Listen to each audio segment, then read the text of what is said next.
మనం ఎప్పుడైనా డప్పు వేసుకుంటే ఇట్లా సంకకి వేసుకుంటే తాడు ఇట్లా వదిలేస్తే నిలబడేటట్టుగా ఉండాలి. ఇలా నిలబడిన తర్వాత ఈ చెయ్యి తీసుకొచ్చి మనం దీనికి సపోర్ట్గా పెడతాం అంతే. సపోర్ట్గా పెట్టడం వల్ల ఈ డప్పు అటు ఇటు వెళ్ళడానికి అవకాశం ఉండదు, గట్టిగా ఉండదు. ఆ తర్వాత మనం ఈ ఎడమ చేతిలో పట్టుకునేటటువంటి పుల్లని ఈ చూపుడు వేలు, బొటన వేలు ఈ 2 వేలతోని ఈ పుల్ల చివరన పట్టుకోవాలి. పట్టుకున్న తర్వాత ఈ పైనుంచి మధ్య వేలు పైనుంచి ప్రెస్ చేయాలి, ప్రెస్ చేసి పట్టుకోవాలి. ఈ ఉంగరపు వేలు పుల్లకు కింది నుంచి సపోర్ట్ పెట్టాలి. సపోర్ట్ పెట్టినప్పుడు ఈ 4 వేలు దీనికి పట్టుకొనే ఉండాలి పుల్లని. అప్పుడు ఈ మధ్య వేలు ఉంది కదా, మధ్య వేలుతోని మనం కిందికి ప్రెస్ చేస్తాం పుల్లని. ఇట్లా మధ్య వేలుతోని కిందికి ఈ పుల్లని ప్రెస్ చేసినప్పుడు ఈ కింద ఉంగరపు వేలు ఉంది కదా, అది కింది నుంచి పైకి నొక్కుతుంది అన్న, పైకి వదిలేస్తుంది. ఇట్లా కిందికి పైకి, కిందికి పైకి. ఓకేనా, అర్థమైందా? ఇట్లా ఉంటుంది పుల్ల. ఈ కుడి చేతిలో పట్టుకున్నటువంటి సిర్రని మనం మామూలుగా పిడికిల్లో ఇలా పట్టేసుకుంటే సరిపోద్ది. ఓకేనా. ఇప్పుడు ఈ చిటికెన పుల్లతోని డప్పుకి మన వైపు ఉంది కదా, మన వైపు ఉన్న చివరి భాగంలో ఈ డప్పుకి ఎప్పుడైనా ఈ చివరిలో ఇక్కడ నుంచి ఈ పైకి మాత్రమే ఈ చిర్ర తగులుతుంది. ఓకేనా. ఈ చిర్రని ఇక్కడ కొడితే తా అంటాం మనం. ఓకేనా, నేను ఒకసారి కొడతాను, తర్వాత మీరు వాయించండి. ఓకేనా. తా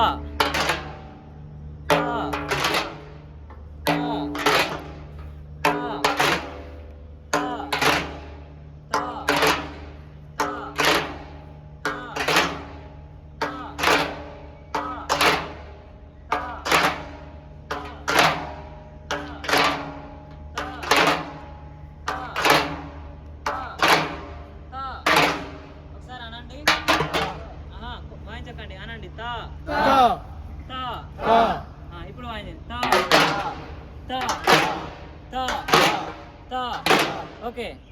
ఈ కుడి చేతిలో పట్టుకున్నటువంటి సిర్రని డప్పుకు ఇటు చివరిలో మనం కరెక్ట్గా ఈ చిటికే వాయించినాం కదా, చిటికేకి ఆపోజిట్లో, చిటికేకి ఆపోజిట్ ఎక్కడ, డప్పు చివర ఇటు ఇక్కడ వాయిస్తే కా కా.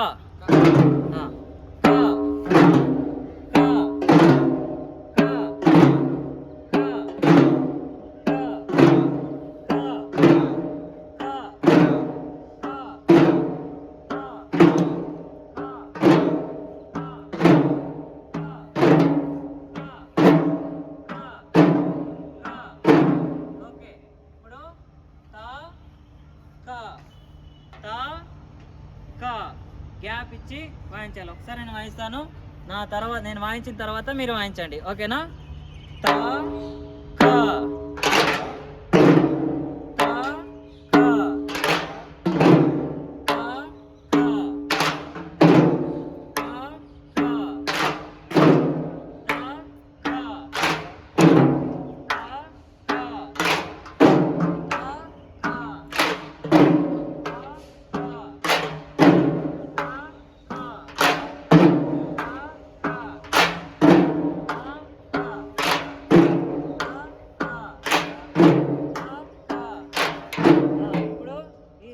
తక్కని 3 సార్లు వాయిద్దాం. 3 సార్లు వాయించి గ్యాప్ ఇవ్వాలి. మళ్ళీ నేను ఒకసారి వాయిస్తాను, నా తర్వాత మీరు వాయించండి. ఓకేనా.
ఓకే, ఇదాన్ని మనము బాగా ప్రాక్టీస్ చేయాలి. మొదటి బేసిక్ ఇదే కాబట్టి మనం దీన్ని బాగా ప్రాక్టీస్ చేస్తే నెక్స్ట్ లెసన్స్ని మంచిగా వాయించగలుగుతాం. ఓకేనా.